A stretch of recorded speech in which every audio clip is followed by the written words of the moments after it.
The thermometer read 42 degrees below zero when the first of them came crawling through the snow, their expensive Gore-Tex jackets frozen solid against their skin. Their pride shattered into 1,000 crystalline fragments that scattered across the mountainside like the dreams they once held of conquering wilderness without preparation. They had laughed at her cabin just 6 months earlier, standing in the hardware store parking lot with their designer hiking boots and their condescending smiles, calling her project-a-fool shelter. A waste of military pension money, the paranoid fantasy of a woman who had seen too much combat and could no longer distinguish between real threats and imagined ones. But now, with the Widowmaker blizzard bearing down on their mountain community like the wrath of nature itself, with power lines snapping like brittle bones under the weight of ice, with cell towers rendered useless and roads buried beneath 8 feet of snow, they remembered exactly where that fool's shelter stood. Master Chief Petty Officer Elena Vasquez, retired after 22 years of Naval Special Operations service, watched them approach through her thermal scope, counting bodies, assessing conditions, calculating how many souls she could realistically save with her carefully rationed supplies. Her hands were steady despite the cold, despite the bitter irony of this moment, despite the memory of their words cutting deeper than any combat wound she had ever received. Some lessons, she knew, could only be learned through suffering. But here was the question that burned in her mind as she prepared to open her door to the very people who had mocked her existence. When those who ridiculed your preparation come begging for the shelter they once scorned, do you let them in? Or do you let the mountain teach them what it means to underestimate a warrior who has seen the worst humanity has to offer and built her survival around never being caught unprepared again? Elena Vasquez had spent her childhood learning that survival was not a luxury, but a necessity carved into the bone marrow of her existence. Born in the rugged mountains of West Virginia to a coal miner father who never came home one October evening and a mother who worked 3 jobs just to keep the lights on, Elena understood scarcity before she understood abundance. The mountain had taken her father, collapsed tunnels swallowing him whole while executives in distant cities counted their profits and offered hollow condolences. That loss taught her the first lesson she would carry through 2 decades of military service. Nature does not negotiate, it does not show mercy, and it does not care about your excuses. She enlisted in the Navy at 18, driven by a fierce determination to become something more than a statistic, more than another forgotten daughter of Appalachian poverty. The recruiters saw a wiry young woman with calloused hands and eyes that had already witnessed too much loss. They saw potential. What they could not see was the furnace of wool burning beneath her quiet exterior. The same fire that would carry her through basic underwater demolition SEAL training when every odd was stacked against her. When the Navy opened combat positions to women, Elena was among the first to volunteer. And she was among the few to survive the brutal selection process that broke men and women alike with mechanical indifference. 22 years of service took her to places most Americans would never know existed. She operated in the shadow wars, the quiet conflicts that never made headlines but determined the fate of nations. Afghanistan, Syria, Yemen, and a dozen other locations she was never permitted to name. She lost friends in those places, carried their memories like stones in her chest, and learned that the only constant in life was change, and the only guarantee was uncertainty. When she finally retired, decorated but damaged, she sought the one thing that had always called to her spirit, the mountains. She found her property in the Colorado Rockies, 40 acres of wilderness that reminded her of home without the painful memories attached. The land was raw, untamed, and perfect. Her neighbors, mostly wealthy transplants from coastal cities seeking mountain aesthetics without mountain reality, viewed her purchase with barely concealed amusement. A single woman buying the most remote parcel on the mountain seemed to them a temporary madness, a phase that would pass when she realized how difficult true wilderness living could be. They did not know who she was. They did not care to ask. Elena began construction on her cabin with the same methodical precision she had applied to mission planning throughout her career.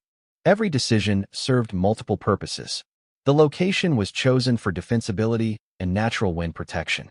The foundation went deep, anchored to bedrock that would resist any force nature could muster. Solar panels and a small wind turbine would provide power independence.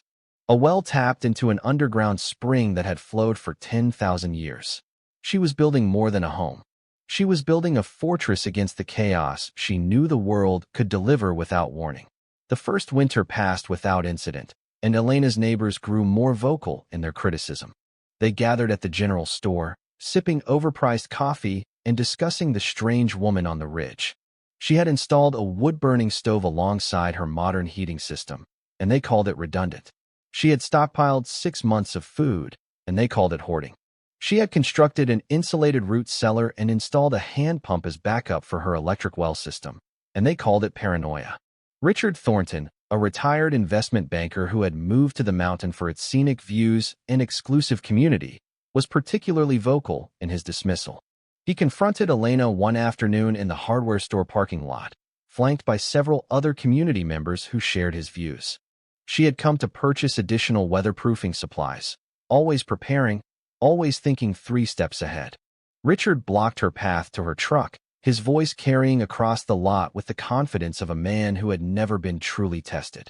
He told her that her military days were over, that she needed to learn how to relax, that her constant preparation was making the other residents uncomfortable. He called her cabin a fool's shelter, a monument to unnecessary worry, and suggested she might be suffering from post-traumatic stress that required professional attention rather than carpentry projects. Elena listened without interrupting, a skill she had learned in countless military briefings where patience was more valuable than immediate response. When Richard finished his speech, clearly expecting either capitulation or confrontation, she simply nodded, walked around him, loaded her supplies into her truck, and drove away. She did not explain that she had helped evacuate 3 villages during flash floods. She did not mention that she had survived a helicopter crash in mountain terrain that killed 2 of her teammates. She did not tell him about the embassy siege where she had rationed water for 36 hours while waiting for extraction. Her experiences had taught her that some people could not be convinced through words.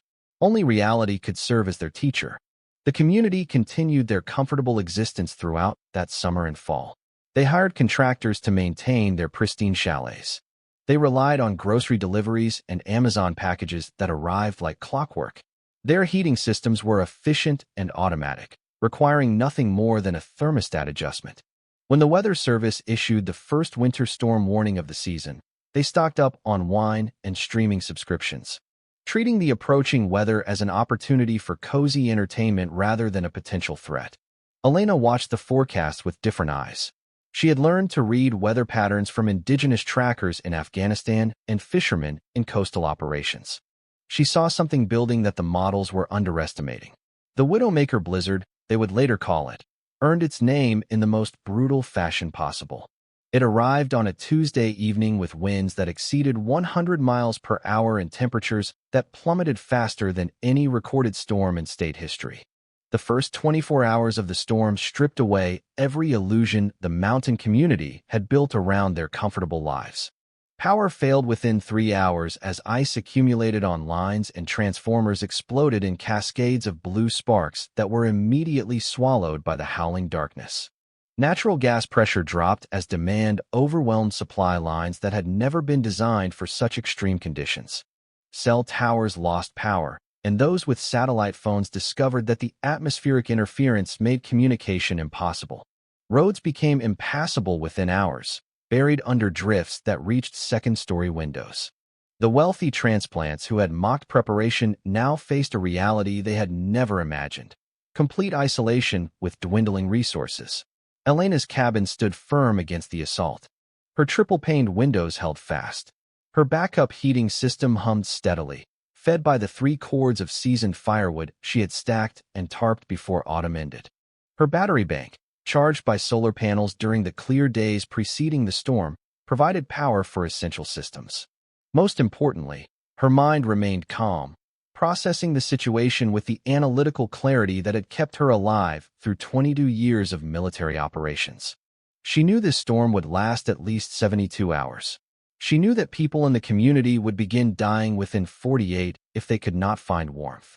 She knew that whatever resentment she harbored toward their mockery meant nothing compared to the fundamental truth of who she was: a warrior who protected others, even those who did not deserve protection. She prepared her cabin for guests she knew would come. Additional sleeping areas were arranged using her emergency supply of sleeping bags rated for extreme cold. Her food supplies were inventoried and rationed mentally to accommodate 20 people for 2 weeks. Medical supplies were organized and assessed. She had trauma training that exceeded most civilian emergency rooms, but she hoped she would not need to use the worst of it. The first arrival was a young woman named Sarah Chun, a graphic designer who had moved to the mountain for artistic inspiration and cheap rent compared to coastal cities. She appeared at Elena's door 40 hours into the storm, suffering from early-stage hypothermia and frostbite on 3 fingers. Her rental cabin had lost heat completely, and she had walked 2 miles through waist-deep snow, following the faint glow of Elena's backup lights that pierced the white darkness like a beacon. Elena pulled her inside, stripped her wet clothing with military efficiency, wrapped her in thermal blankets, and began the slow process of core temperature restoration. Sarah was only the first.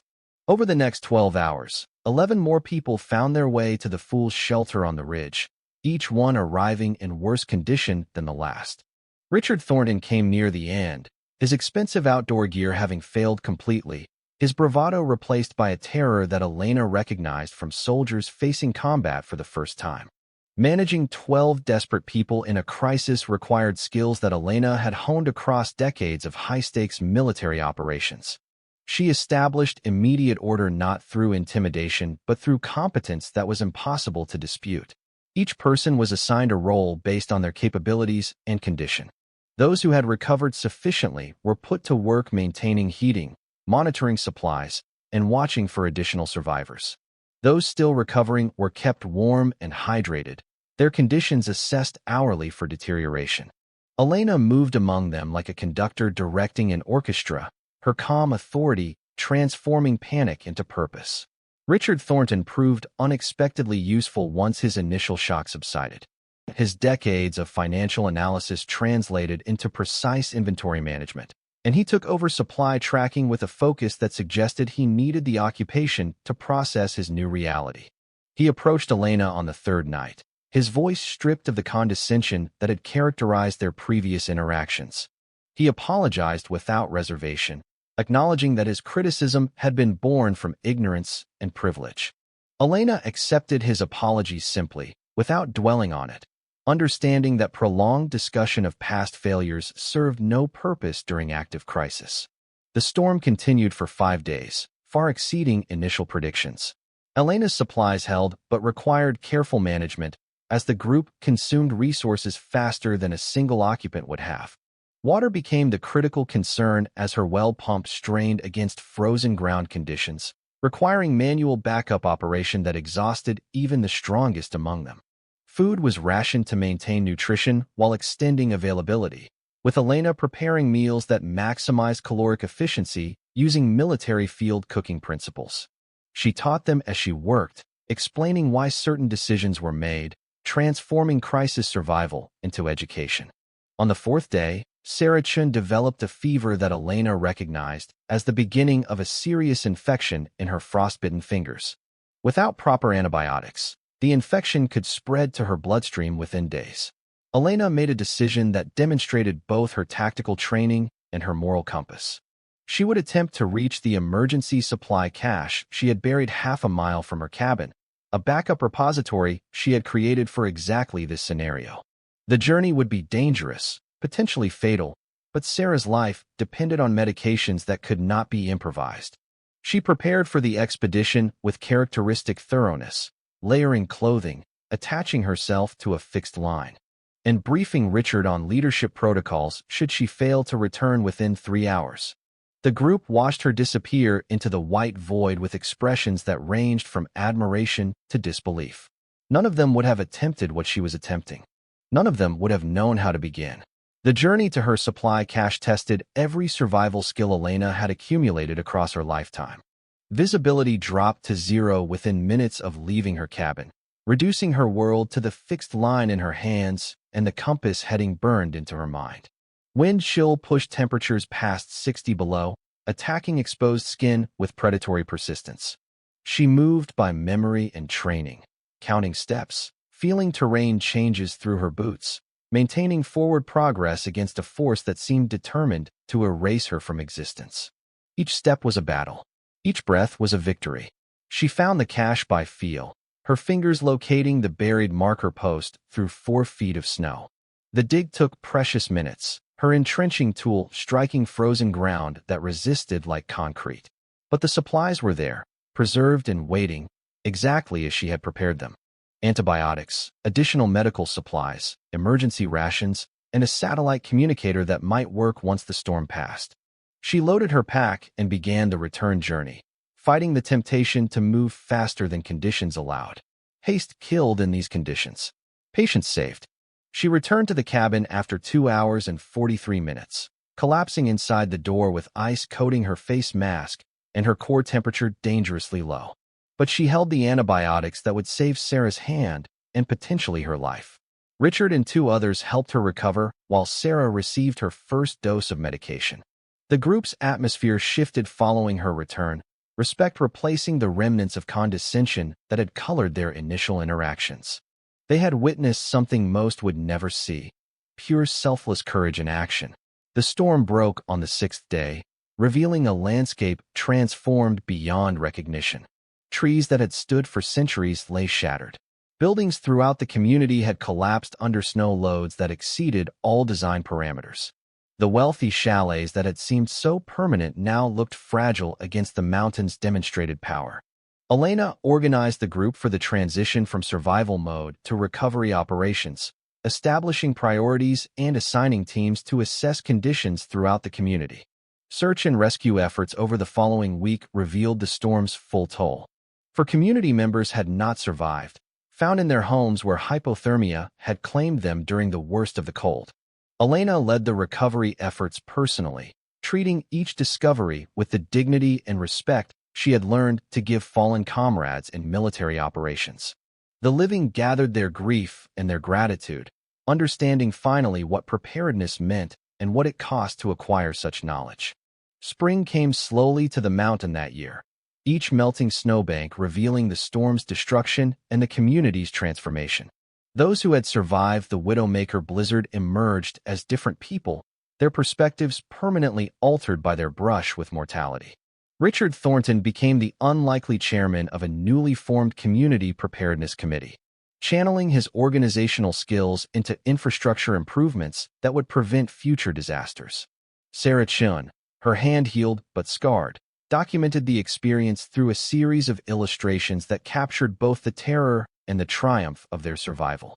Elena found herself at the center of a community she had once viewed as hostile. Neighbors who had mocked her preparation now sought her guidance with genuine humility. She responded with the same quiet competence she had always demonstrated, teaching without condescension, sharing knowledge without demanding acknowledgement. She established regular preparedness workshops in her cabin, passing on skills that most civilians would never learn elsewhere: water purification, emergency heating, food preservation, first aid, and the mental frameworks required to maintain calm under pressure. The experience also forced Elena to confront aspects of her own journey she had long avoided. Her compulsive preparation had roots in trauma she had never fully processed, experiences from her military service that drove her behaviors even when she did not consciously recognize their influence. She began working with a therapist who specialized in veteran issues, not to diminish her preparedness but to understand it more fully. The work was difficult and rewarding, helping her distinguish between healthy precaution and anxiety-driven compulsion. Letters arrived from military colleagues who heard about the rescue through veteran networks that connected warriors across decades and distances. Their messages reminded her that her service had never truly ended, that the skills she had developed continued to serve purpose long after her official retirement. She represented something important to them and to herself: proof that military women could carve their own paths, define their own success, and provide protection and leadership that equaled or exceeded any standards set before them. The community officially recognized her contribution through a ceremony that made Elena uncomfortable but which she endured for the sake of those who needed to express their gratitude. They presented her with a carved wooden plaque that read simply, "The Fool's Shelter, where wisdom lives." She hung it above her door. not as a trophy, but as a reminder that perception and reality often diverge, and that those who endure are those who prepare regardless of others' opinions. Master Chief Petty Officer Elena Vasquez stands today on her porch as autumn colors paint the mountain in shades of gold and crimson. Watching the community, she helped save go about their daily lives with new awareness of their vulnerability and their interconnection. The cabin that critics called a fool's shelter has become a symbol of something larger than mere survival, representing the truth that preparation is not paranoia, that competence is not excessive, and that the warriors among us deserve respect rather than ridicule for the lessons they carry.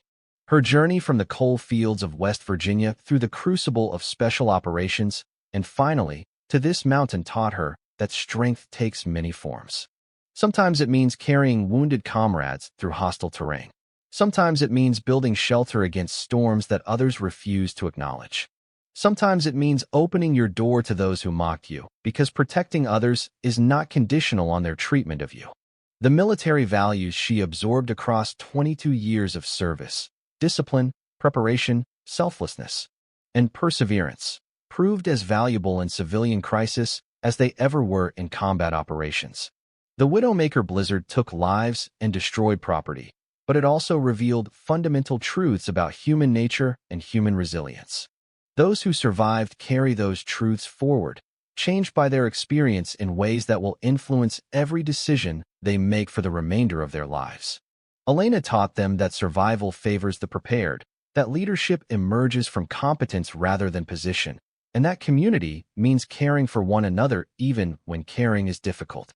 As the first snows of the new season dust the peaks above her property, Elena returns inside to check her supplies, maintain her systems, and prepare for whatever challenges the mountain might deliver next. She is a warrior at rest but never retired, a guardian whose vigilance never wavers, and a reminder that sometimes the fool's shelter is the only wisdom that matters when nature shows its true face.